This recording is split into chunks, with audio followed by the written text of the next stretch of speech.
結婚式を無事に終えると、私たちは披露宴会場へと向かった。だがここで思わぬ問題が発生した。夫の席はあるのに、私の席だけなかったのだ。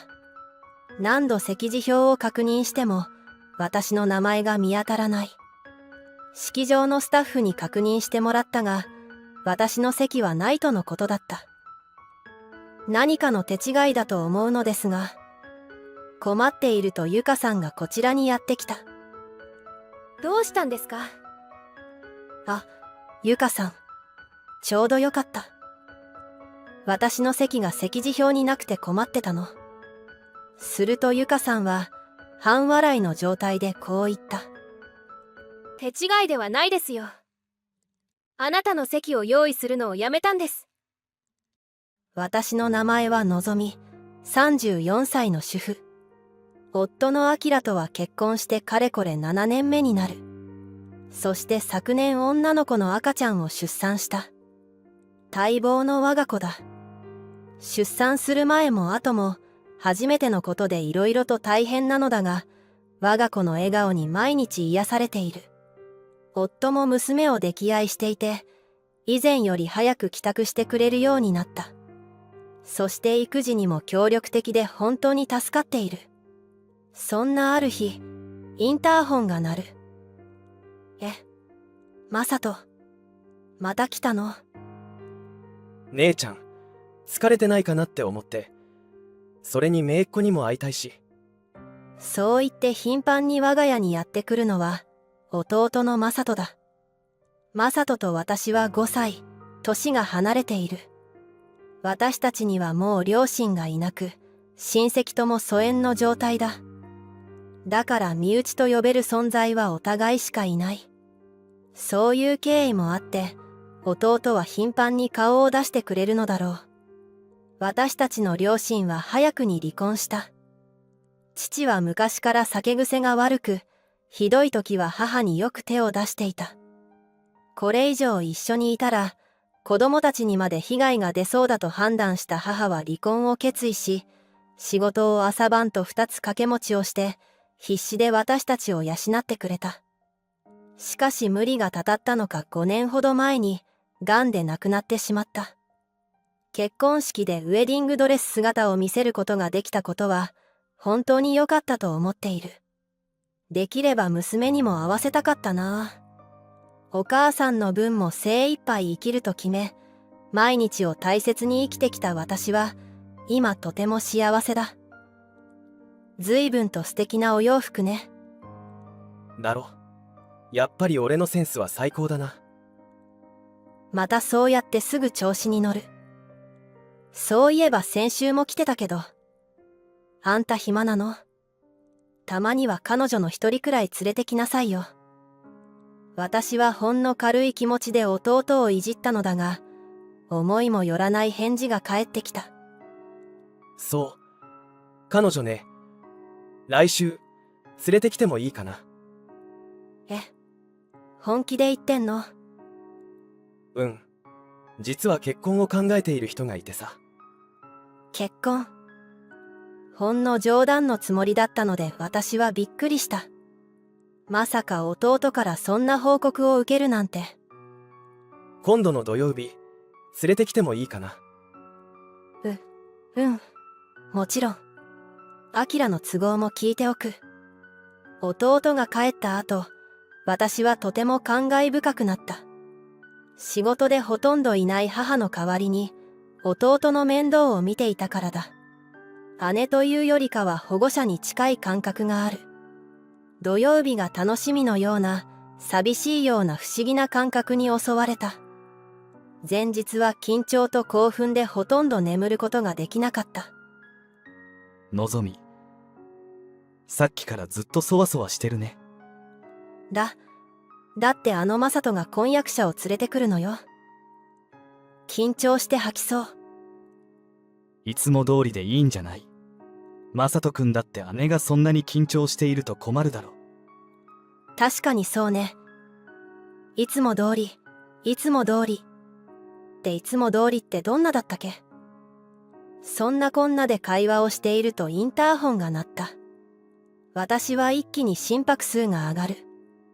ドアを開けると、弟の隣には綺麗な女性が立っていた。よ、姉ちゃん。いらっしゃい。あれ？姉ちゃん緊張してる？何言ってるのよ。全くもっていつも通りよ。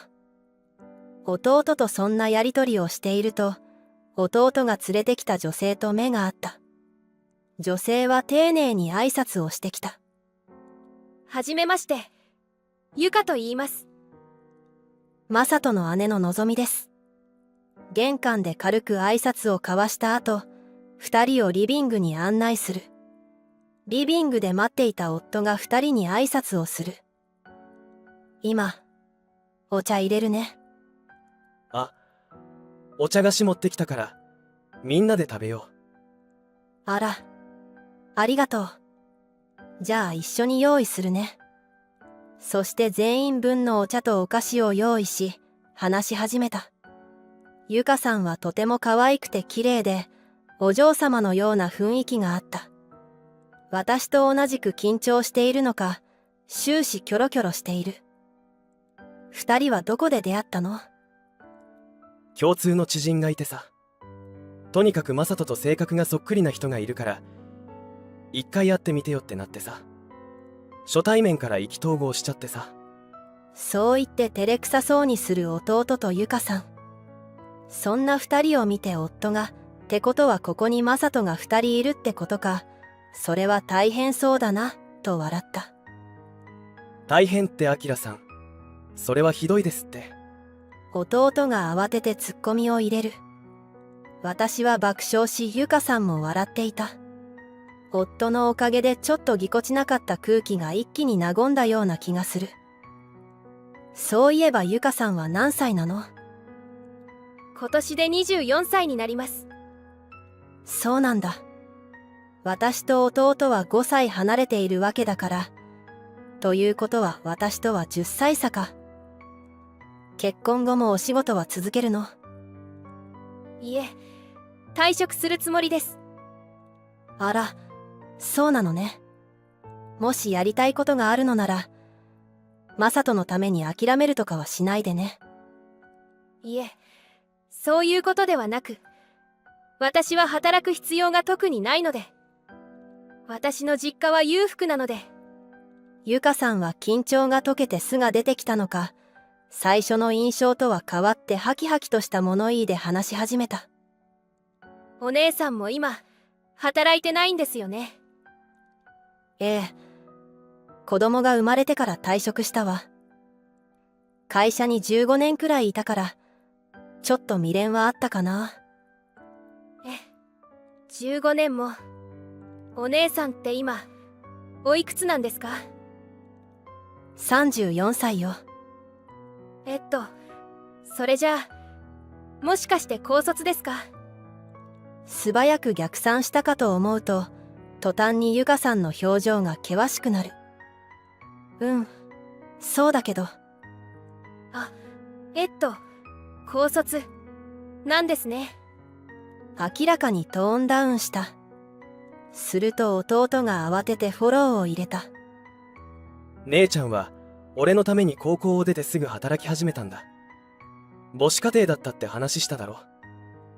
俺の家は生活が苦しかったけど、姉ちゃんが大学に行かずに就職してくれたおかげで、俺は大学に行くことができたし、ちゃんと就職もできたんだよ。高卒だからって勉強せずにフラフラしていたわけじゃないよ。違うわ。私の周りに誰一人いなかったから驚いただけよ。弟が私をフォローしたばかりに、逆に気まずい空気が流れてしまった。私は慌てて、そうよね。なかなかこんな家庭環境も珍しいわよね。と言った。ゆかさんも、なんだかすみません。と言った。弟は、そっか。それならいいんだ、と納得してくれたようだ。私は話題を変えようと、ゆかさんのお父さんはどんな仕事をされてるの？と聞いた。私の父は、〇〇会社の社長です。ゆかさんは自慢げにそう語った。あれ、その会社って。私はあることに気づいたが、また微妙な空気になってもあれだなと思い、特に何も言わないことにした。ゆかさんは父親が稼いでいることや、自分が裕福であることが自慢なようだった。父親や住んでいる家のことについて話すときは、すごく嬉しそうで鼻高々な感じだ。第一印象とは別人のようだと言っても過言ではない。とりあえずそんな感じで、弟の結婚の報告会は終了した。私は弟とゆかさんを見送った後、すぐにソファーにもたれかかった。はあ、疲れた。お疲れ様。コーヒーでも入れようか。娘を抱っこしてあやしながら夫がそう言ってくれた。ありがとう。でもマサトくん、大丈夫かな。娘をベビーベッドに移しながら夫が言う。だってゆかさん、ちょっと癖が強そうというか。私もなんだか少し心配だった。マサトとゆかさんは、他の人から見ると似た者同士に見えるのかもしれないが、育ってきた環境が大きく違う。一緒の生活をしていくとなると、価値観の違いから揉め事が増えるのではなかろうか。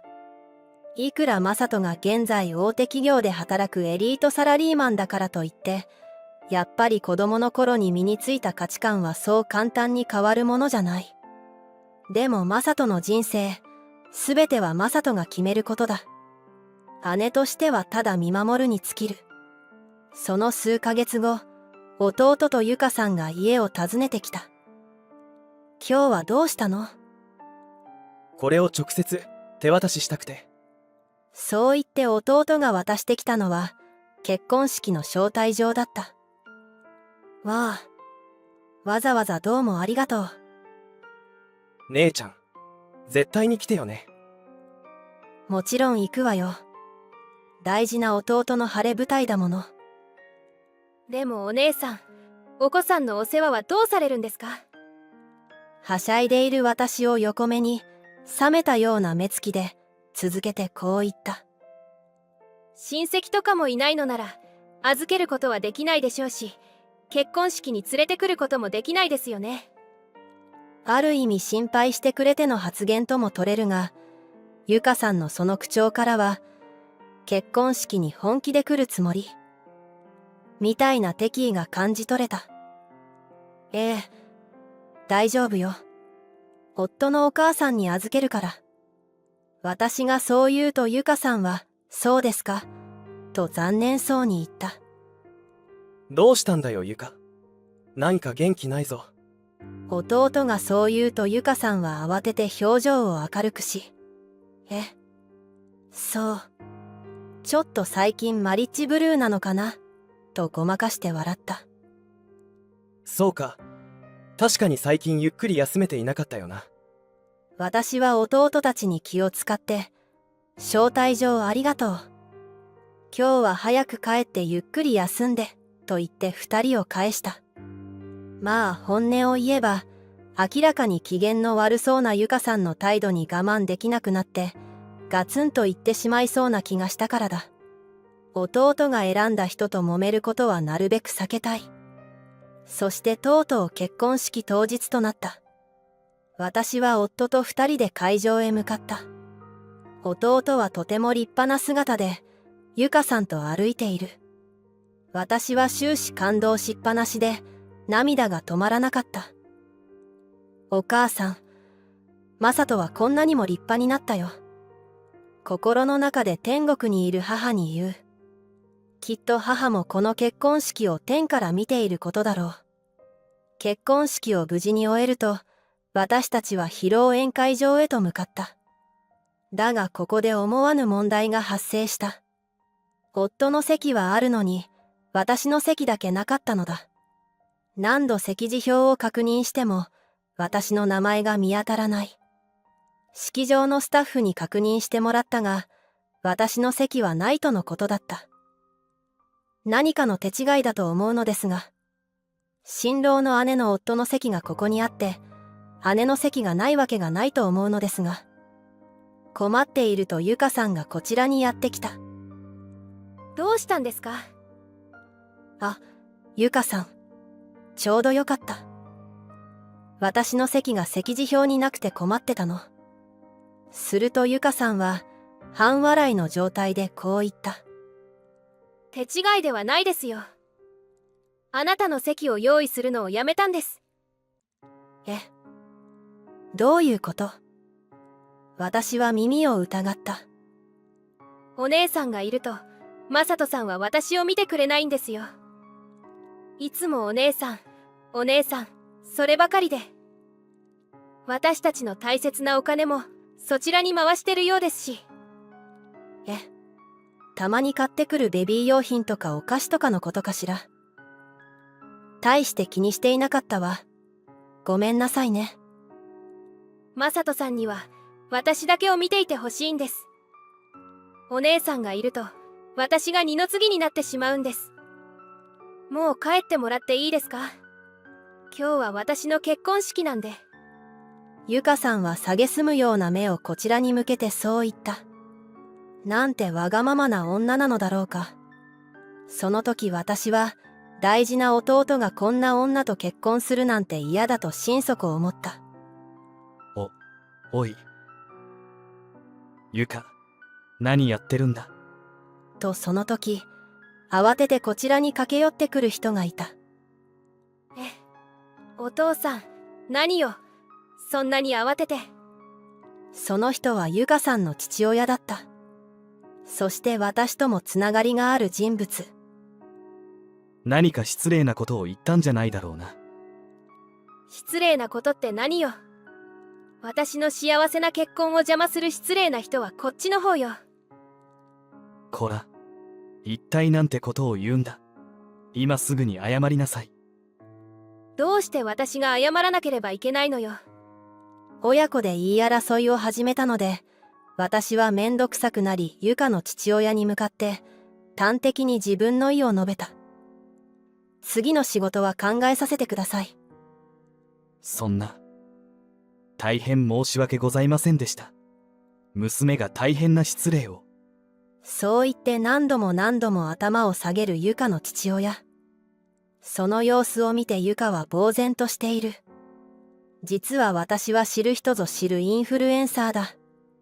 昔から続けている SNS にはフォロワー数も多く、私が PR した商品は必ずバズると言われており、そしてゆかの父親の会社の案件に多く携わっていた。まさか、娘の婚約者だったなんて。そういえば両家の顔合わせを断ったのって、社長だったんですね。姉だけなら、わざわざ会う必要もないとかなんとかって。そう。その説は大変申し訳ございませんでした。この一部始終を SNS に上げたら、大変なことになりそうね。どうかそれだけはご勘弁を。後日、正式に今後について御社と話し合いをさせていただきます。それでは。そう言って私は会場を出た。夫も私が出席しないのならと一緒に出た。するとそこへ弟が慌てて走ってやってきた。なんで姉ちゃんたち帰ろうとしてるの？私は弟にさっきの経緯を説明する。弟はとてもびっくりしていた。そんな。俺が家でゆかと一緒に見てた座席表にはちゃんと姉ちゃんの名前もあったよ。なるほど。嘘の席次表まで用意して随分と手の込んだ嫌がらせだ。弟は一部始終を聞くと真っ赤な顔をして披露宴会場に戻っていった。その後のことは後日弟から聞いたのだが、どうやら弟は俺の大切な家族を傷つけるような人と結婚はできないと言って婚約破棄を申し出たようだ。ちなみにお金についてだが、単にゆかが全てを自分の欲しいものにつぎ込めないことが不満だったらしい。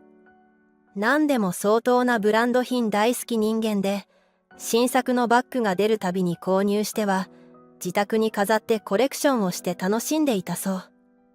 マサトは使いもしないバッグを購入し続けるユカに理解ができなかったそうだ。その上、結婚式もユカの意向でかなり豪華にしたので、必要最低限でもアットホームな式を望んでいたマサトとは揉めることも多かったらしい。